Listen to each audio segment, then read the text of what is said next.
So, at this point, we all should know that we didn't take great care of the environment.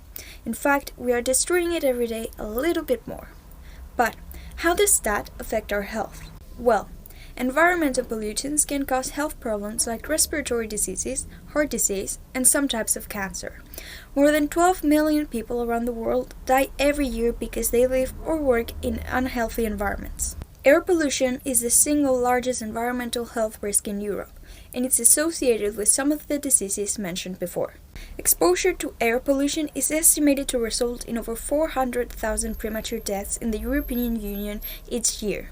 Noise exposure from transport sources and industry, which is something that we are exposed to every day, can lead to annoyance, sleep disturbance, and related increases in the risk of hypertension and cardiovascular disease. This obviously affects everyone, but especially people with low incomes, who are more likely to live in polluted areas and have unsafe drinking water. Also, children and pregnant women are at higher risk of health problems related to pollution. Following the idea of the dangers that come from climate change, we must not only think of the world ending, the stopping disasters, but also on the more immediate impact that this problem has on our mental health. Firstly, we all know that our generation is going to have to carry the mishandling the generations before us had on the environment. And to make it more visual, portray being a little kid and being told, "Hey son, we left the world in shambles and you're gonna have to fix it, alright? "But you're gonna help me, right?" Limao, no, I'm dead!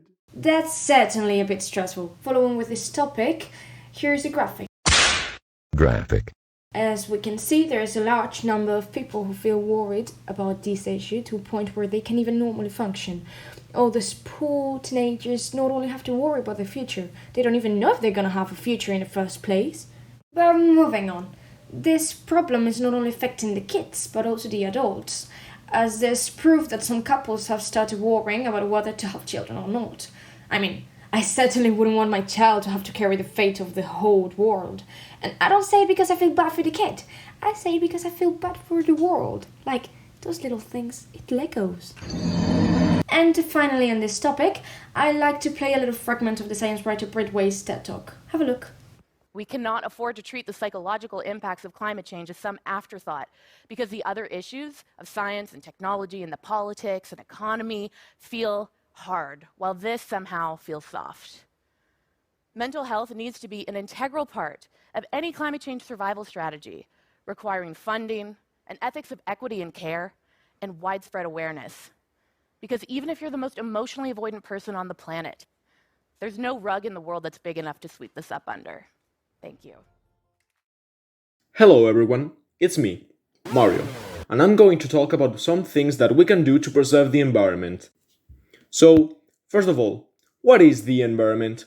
According to La Real Academia Española, bet you can't pronounce that, it's a set of external, physical, chemical, and biological components with which living beings interact. So, basically, if you leave your house and see something green, it is most likely part of the environment. The soil, the rocks, the atmosphere itself are all parts of the environment. It is not possible to live without the environment, and yet, every day, bit by bit, we keep deteriorating it. But fear not, for here is your beloved Spain, bringing you the best tips on how to protect the environment. Number 1. Recycling. You know the deal. Throw your trash into a colored trash can. Here's my tier list, by the way. So a truck can come pick it up and bring it to a place where they're turning into something hopefully less trash. This way, there's no need to damage the environment getting new materials to create the objects, as we are using ones that have already been processed. Number 2. Save water. Remember to close your sinks, your baths, basically anything that pours water when you're not using it.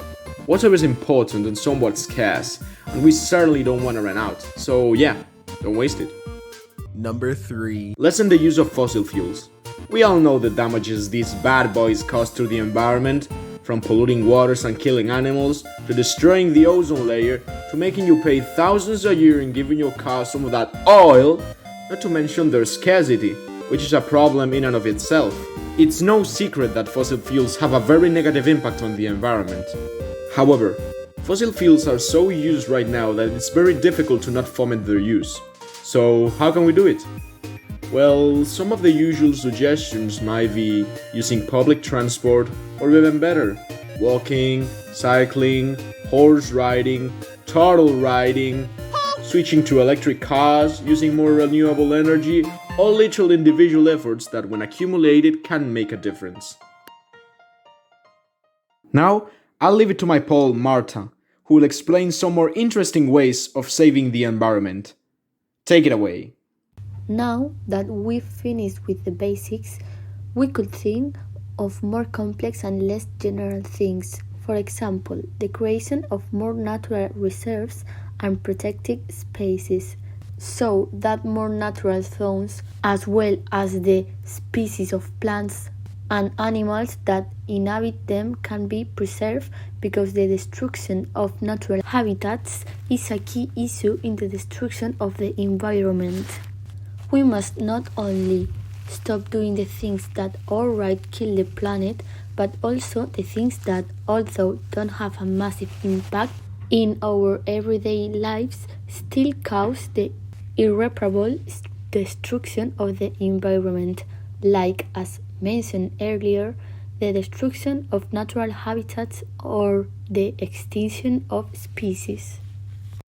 Now we can conclude with the idea that no matter how little we do, we can preserve and improve the environment, and with these ideas, I promote this vision. COVID-19 has helped the environment a lot. There are fewer planes in the skies and fewer cars on the road. Power consumption has dropped. NASA has detected from space the decrease in pollution gases in the atmosphere, and animals have lived freer and healthier. The vegetation has also flourished a lot thanks to the fact that humans have not been so active since then.